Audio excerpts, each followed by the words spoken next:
आसिकी सेठी पहाड़ भितर जाइकी खाल भितर पशि देखौथिला सबू एटा सबू खाल हो गला सब खाई गलानी सबू जदि पत्थर गोड़ी न होता से खाई दियंता सबू से जो 100-200 फुट खाल होईजी जो देखौथिला सेठी एठी स्कूल घर एठी पाखरे सब घर सब ब्लास्ट फाटी गलानी आज्ञा 24 वर्ष भितर से घर फाटी नथिला सेठी गात हेई नथिला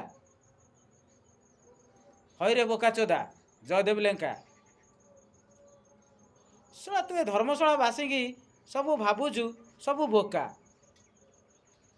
अबे तू कईटा पैसा नौचु तो ड्यूटी आसिक तू करुचु है जो न्यूज तो गांडे दम अच्छी सत्यसता तो सह प्रमाण सह देखा लोक धर्मशालावासी विश्वास करेंगे लिखु साहू लुटुची तम बेले सब लिगाल चली आ लिखु साहू जिते बड़े निर्वाचित हेले से यहीना सब इलिगाल चलुची सेठी ताड़ी पकेला ये काढ़ी पकेला ये ये कर पकेला यहीगुरा सब चली तम गेंडा दल टाइम रे कोटी सबू लिगाल सला हाराम जादा जयदेव लेंका तू आईचु धर्मशाला निर्वाचन मंडली रे लिखु साहू यही हार्ट रे अच्छी सी हार्ट रे तो गांडे दम अच्छे ये बाहर कर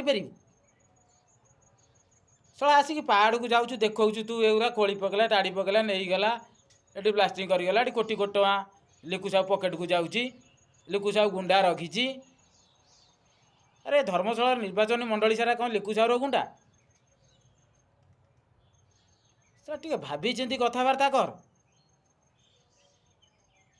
कौन गोटे कहूलु गोमाता विषय मूत पीउच गोबर खाऊच ये करुच तो बो को पचारू तो बो को पचारू गोमाता केते तांको केते लोक भल पाती से कोटी कोटी देवता तांको धिरे बास करती तो बो को पचारू ना तो बापा को पचारू तो बो बापा थे कि ना मुझे जापारुनी तो बापा अच्छी बापा नथिबो मु प्राय भावुची बापा थिले निश्चित जाहेले गोटे पुओ को शिक्षित गोटे शिखई दीब ना किछि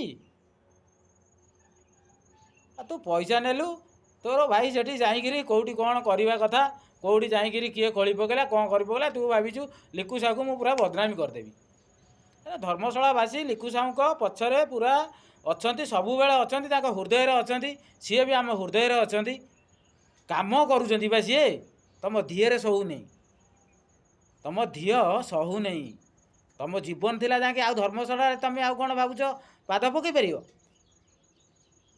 कहीदे आमर बड़ भाई जन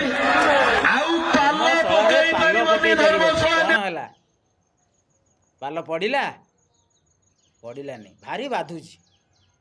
भारी बाधुचे कथा गुरा भाई तुमको आ कौन कर तुम पूरी बड़ दांड पला हाथ में कपड़ा फपड़ा बांधी किसी रोजगार कर परिवार मेंटेन कर कहीं ये राजनीतिक आसुँच गालुआ गप गपी तो मुझे नाज ना शीघ्र आरेस्ट हबू निश्चित आरेस्ट हबू है तू जो यही हिंदू धर्म को ये जो गोमाता विषय जो कहीचु तू आरेस्ट हबू शीघ्र जयदेव लेंका एटा ही मन रख मुहर टे लाज थी दरकार आउ थे धर्मशालावासी आसिक थे माने बाइट दबा ये पूर्वर 100 थर भावु है से जो गात तो होती से सब पोता हम खाली निरोला जेतिक जो अच्छा सब जिते ए ओडिशा रे अच्छा हजार हजार लक्ष लक्ष गेंडा सब पोता हम तापर तोर से तू भी पोता हबू पोतवाटा निश्चित आम सब से व्यवस्था करुचु तते ही पोता हम न पोतेले तते कौन तू कहीं रही कि तू ये तू आसलु से गात देखापी गात केते कौन अच्छी मत कौटी पोते कौन करेंगे गेंडा जगह धरब कि नहीं लिखु भाई मु नेक्स्ट वीडियो रे आपण मानक द्वारा कही निश्चित भाव में कही लिखु भाई जड़े माटीर पुओ सी माटी पाई काम करिवो आ सबुबेले सुखरे दुखरे सबुबेले लिखु भाई आम पाखरे ठिया होइछि ପାଇଁ ତ ଆଜି ଧର୍ମଶାଳାରେ ପରିବର୍ତ୍ତନ ହେଲା। ପରିବର୍ତ୍ତନ କାହିଁ ହେଉନଥିଲା? ପରିବର୍ତ୍ତନ ସେଇଥିପାଇଁ ହେଲା। ଆଉ ତମେ ଏଠି ଆସିକିରି ଜୟଦେବ ଲେଙ୍କା, ସେ ଲିକୁ ସାହୁର ଗୋଟେ ବାଳ ବଙ୍କା କରିପାରିବୁ ନାହିଁ। ମୁଁ ତତେ ଓପନ୍ ଚ୍ୟାଲେଞ୍ଜ କରୁଛି, ଗୋଟେ ବାଳ ତୁ ବଙ୍କା କରିପାରିବୁନୁ। ଆଉ ଗୋଟେ ମିଡ଼ିଆ ବାଲା ସିଏ କ'ଣ ଗୋଟେ ଭୁବନେଶ୍ୱରରେ ସେ ରାସ୍ତା ଫାସ୍ତା ଉପରେ କରିକି ସିଏ ପୁରା ଯାତ୍ରା ଚଲେଇଛି। ସେ ଶସାଦ ଅଛି, ଇଏ ଅଛି, ସିଏ ଅଛି, ମୁଁ ଲିକୁ ସାହୁ ନଙ୍ଗଳା କରିବି, ମୁଁ ଇଏ କରିବି। କ'ଣ କଲୁଣୁ? ସବୁ ଶଳା ହଳ ହଳ ହେଇ ବନ୍ଧା ହେଇ ଭିତରକୁ ଯିବ। ସେଟା ଭାବ ଭିତରେ ସେଠି କେମିତି ରହିବ। ଘରେ ଆଣିକି ରାସନ ଫାସନ ଦିଅ। ତମେ 2-4 ମାସ ରହିବ ନା, ଘରେ ଚଳିବା ଅସୁବିଧା ହେବ। ଘରେ ଆଣିକି ରାସନ ଫାସନ କିଛି ଦେଇଦିଅ ହେଲା। ନହେଲେ ଆମେ ଟ୍ରଷ୍ଟ ତରଫରୁ ଆମେ ତମକୁ ସାହାଯ୍ୟ କରିବୁ, କିଛି ଅସୁବିଧା ନାହିଁ।